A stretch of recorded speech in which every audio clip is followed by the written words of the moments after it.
Fenomena bucin atau budak cinta menggambarkan seseorang yang menggilai pasangannya sendiri sehingga mampu berbuat apapun demi membahagiakan orang yang dia cintai. Perilakunya terbutakan oleh cinta. Ia rela melakukan apa saja untuk menyenangkan pasangan atau seseorang yang dikaguminya. Biasanya, perilaku ini terjadi saat seseorang sedang menjalin hubungan tahap awal atau biasa disebut honeymoon fase, antar jemput pasangan hingga berpuluh-puluh kilometer, kemudian membelikan makanan kesukaan, rela tak hadir dalam aktivitas penting hanya demi menemani si doi ini ya. Ini menjadi contoh perilaku bucin. Lantas, apa yang mendasari seseorang berperilaku demikian?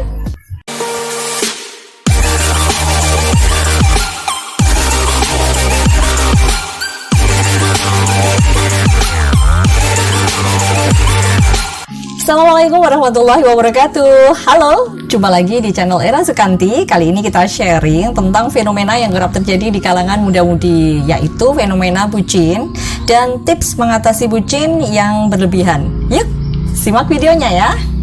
Walaupun terdengar menggelikan, ternyata ada penjelasan psikologis mengapa seseorang menjadi bucin. Dari kacamata psikologis, budak cinta adalah salah satu kondisi psikologis yang disebut mirip dengan pecandu zat adiktif gitu. Artinya, orang yang termasuk golongan bucin ketagihan terhadap hubungan romantis yang sedang dijalani bersama pasangannya. Kita cenderung melihat orang yang kita cintai sebagai sosok sempurna yang menampilkan sifat-sifat dan hal-hal buruknya. Hal ini disebut dengan ilusi positif oleh para ahli.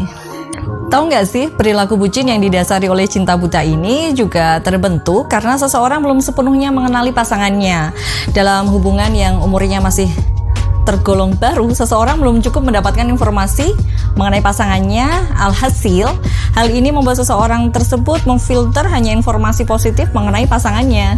Hal inilah yang juga mendasari mengapa banyak pasangan terkejut saat menikah. Saat intensitas bertemu semakin sering dan tidak ada ruang untuk berpura-pura, informasi mengenai pasangan pun akan semakin banyak didapatkan dan membuat seseorang tersebut makin realistis dong melihat pasangannya dan tak lagi berdasar pada ilusi positif. Oleh karena itu, perilaku bucin kerap ditemui pada pasangan dalam tahap pendekatan dibanding mereka yang sudah menikah. Meski demikian, terdapat sejumlah pasangan masih bucin hingga sudah berusia tak lagi muda. Biasanya, pasangan ini dari awal tak terlalu dibutakan oleh cinta dan masih memandang pasangan dengan logikanya. Hal ini membuat mereka tak terkejut dengan hal buruk yang dimiliki oleh pasangan saat bertambahnya usia pernikahan mereka. Tanda-tanda bucin yang perlu diwaspadai walaupun tidak dianggap sebagai kondisi gangguan mental, fenomena bucin terkadang mengakibatkan dampak negatif dalam kehidupan seseorang. Nah, berikut ini ada beberapa ciri-ciri yang perlu kita waspadai ketika dilabeli kecanduan cinta atau melihatnya di hubungan orang lain. Yang pertama, harus selalu jatuh cinta. Salah satu ciri dari fenomena bucin yang perlu diwaspadai adalah ketika merasa harus terus jatuh cinta. Maksudnya, kita selalu ingin merasakan perasaan bahagia ketika pertama kali jatuh cinta dengan pasangan.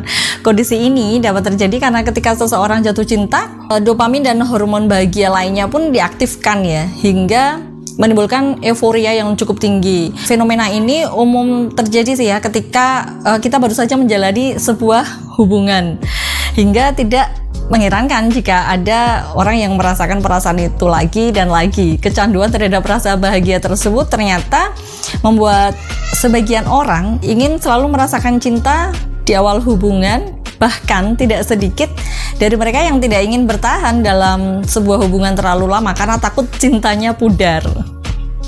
Akibatnya, perilaku ini tentu akan menyakiti orang lain ya, yang mungkin ingin bertahan dan tidak tahu tujuan dari hubungan yang dibangun sejak awal. Sebelum lanjut nontonnya, jangan lupa like, share, comment, and subscribe. Nah, kemudian ciri yang kedua adalah terus mendambakan cinta bertepuk sebelah tangan. Selain harus selalu jatuh cinta, fenomena bucin yang butuh perhatian lebih adalah terus mendambakan cinta yang bertepuk sebelah tangan. Situasi ini itu berlaku bagi mereka yang masih melakukan pendekatan walaupun sedang dalam sebuah hubungan.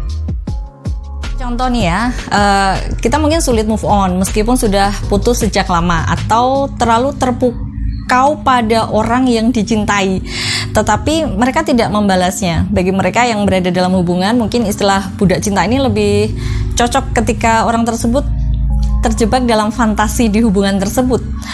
Pasangan menjadi center of their world dan Anda tidak dapat berhenti memikirkannya. Sementara itu, pasangan mulai menghindari dan merasa kita terlalu bergantung pada hubungan tersebut hingga menimbulkan rasa tidak nyaman. Semakin pasangan menarik diri, kita mungkin semakin meradangkan ya, hingga terobsesi dengan hubungan tersebut. Jadi akhirnya itu kayak rasanya di-ghostingin gitu ya. Jadi bisa kalian simak untuk video saya yang tentang ghosting itu ya, bisa klik di atas. Yang ketiga, harus selalu berada dalam hubungan.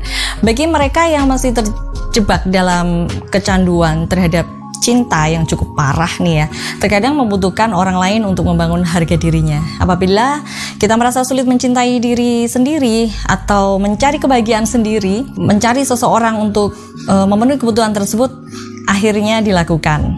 Nah, kebutuhan untuk terus berada dalam hubungan, tidak peduli siapa pasangannya, tentu akan lebih mudah berakhir. Terlebih lagi ketika kita berusaha bertahan di hubungan yang tidak sehat karena tidak ingin kembali menjadi jomblo. Yang keempat, pola hubungan selalu sama. Bagi mereka yang termasuk kategori fenomena bucin, yang perlu diwaspadai adalah ketika berada dalam hubungan yang sering putus dan kembali lagi. Begini, di awal hubungan mungkin tubuh melepaskan endorfin dan dopamin yang membuat kita bahagia. Sementara itu, putus cinta dapat memicu depresi yang cukup dalam. Jika hal ini terjadi pada orang dengan kepribadian tertentu, mereka merasa tertarik dengan hubungan roller coaster itu dan merasa sulit keluar dari pola ini.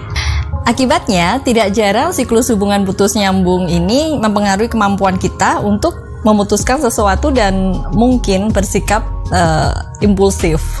Tips mengatasi kecanduan cinta yang berlebihan, gimana sih? Nah, langkah pertama yang dapat dilakukan untuk mengatasi perilaku fenomena bucin yang berlebihan adalah dengan mengenali masalahnya. Cara ini juga dilakukan ketika melawan rasa candu terhadap apapun. Proses pemulihan akan cukup berat karena mungkin kita akan menghadapi trauma atau rasa sakit di masa lalu yang belum terselesaikan. Namun, usaha dan niat tidak akan mengkhianati dan bisa menghasilkan hubungan yang sehat kok dan benar-benar memuaskan. Nah, cobalah langkah berikut ini. Yang pertama, melihat hubungan dari sisi yang lebih realistis. Kemudian, yang kedua, mencoba untuk tidak berhubungan dengan orang lain sementara waktu. Kemudian, yang ketiga, berlatih mencintai diri sendiri. Baik teman-teman, itu dulu untuk sharing mengenai bucin dan tips mengatasi bucin yang berlebihan ya. Semoga bermanfaat dan silahkan share video ini ke teman-teman atau saudara kalian biar lebih bermanfaat lagi. Oke, kita sudahi dulu kali ini. Bye. Assalamualaikum warahmatullahi wabarakatuh.